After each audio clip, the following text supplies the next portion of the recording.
bénéficier. D'accord, donc on voit que les startups ont quand même un taux de mortalité qui se rapproche des autres 9 sur 10, on dit à peu près. Je crois que taux de mortalité important. Alors je ne dis pas ça à l'adresse de Philippe qui nous a rejoint et dont on a vu le reportage de France 2 tout à l'heure qui présentait les montures intelligentes, les montures connectées intelligentes et qui était au CES Las Vegas en début d'année. Moi Philippe, je voudrais plutôt vous interroger sur ce mode collaboratif entre les grands groupes et les startups.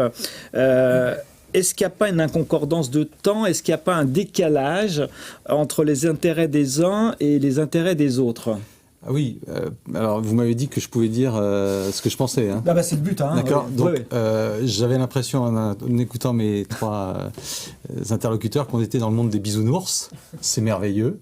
J'adore. Les startups souffrent un peu. Mais le côté startup friendly, moi je dirais, est-ce que c'est une pensée à la mode, ce dont j'ai l'impression dans pas mal de boîtes, ou un mode de pensée, ce qui est là fondamentalement différent. Et pour moi, on est plutôt dans la pensée à la mode actuellement que dans le mode de pensée. Ou bien j'ai pas eu les bons interlocuteurs. J'ai été chez vous, à la Massif, et j'ai fait 1 ou 2 rendez-vous. Mon projet, je ne sais pas où il est allé. Ma présentation, je ne sais pas où elle est allée.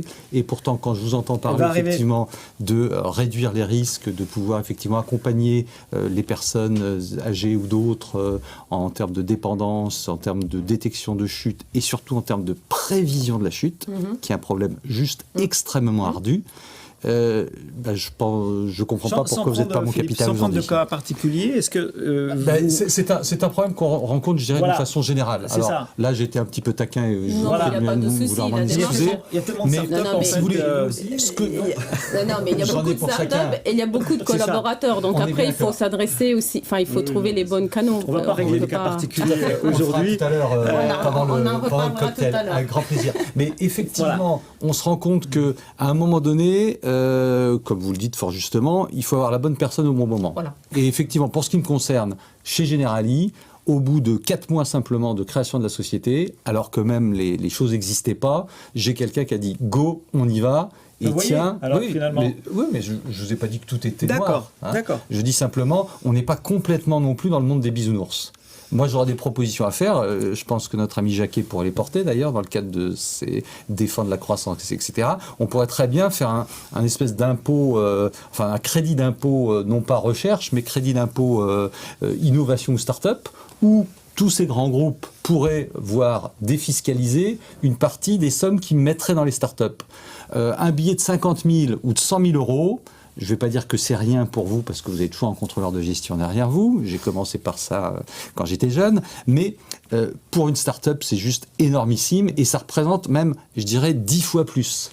Parce que quand vous revenez avec un contrat de 50 000 euros à la Massif, à la Maïf, etc., juste c'est... Est-ce que vous souffrez avec les grands groupes? Je ne parle pas forcément de grands groupes d'assurance, vous en côtoyez d'autres. Est-ce que c'est compliqué Oui, c'est compliqué parce qu'on perd quand même pas mal de temps. Moi, j'ai la chance, vous le voyez, mes tempes grisonnantes, d'être quand même pas un perdreau de l'année.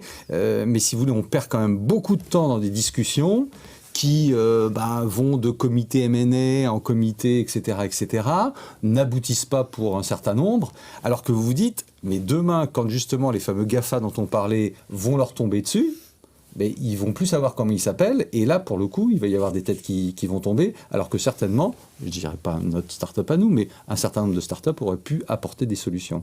Alors, je vous assure qu'on perd aussi beaucoup de notre temps chez nous. Je pense que c'est quelque chose qui est vécu de part et d'autre. En réalité, moi, il n'y a pas une semaine où je ne reçois pas 20 ou 30 demandes de start-up, d'invitations, de rencontres, etc. Et sur ces 20 ou 30, il y en a au moins, je ne sais pas, un quart qui m'emballe. Je trouve l'idée géniale, le concept génial. Par contre, effectivement, pouvoir accompagner, et le secteur est probablement trop petit ou pas encore suffisamment mature, de part et d'autre, pouvoir accompagner l'ensemble de ces start-up vers quelque chose qui est du concret, qui passe aussi des barrières qui au début étaient des barrières. C'est pour ça que je pense qu'il y a vraiment eu 2 temps. Il y a eu un premier temps où il y avait une sorte de barrière de l'enthousiasme, et cette barrière de l'enthousiasme a finalement porté pas mal de financement auprès de pas mal de start-up, mais sans nécessairement un lendemain.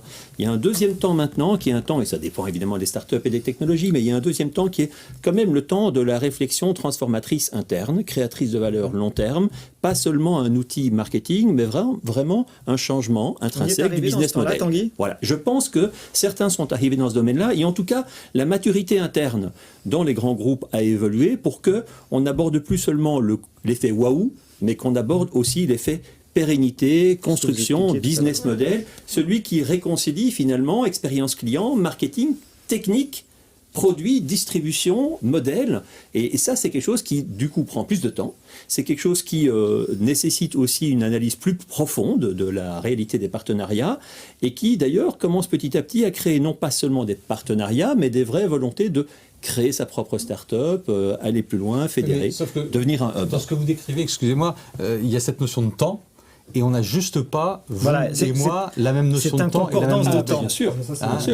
Il y a le temps de la start-up, il y a le temps de l'assureur. Un temps long, et nous, on a un temps court. On est d'accord. Si au bout de 3 mois, 6 mois, on n'a pas un contrat qui nous permette effectivement d'embaucher les 2, 3, 4, 5, 10 ingénieurs dont on a besoin pour que le POC à moitié, je dirais, fini, devienne quelque chose qui fasse non seulement le waouh, mais surtout derrière ce que vous disiez, la réalité d'une réponse concrète à une attente client, etc., on ne peut pas avancer. Donc là, il faut qu'on arrive à concilier, je pense, les deux.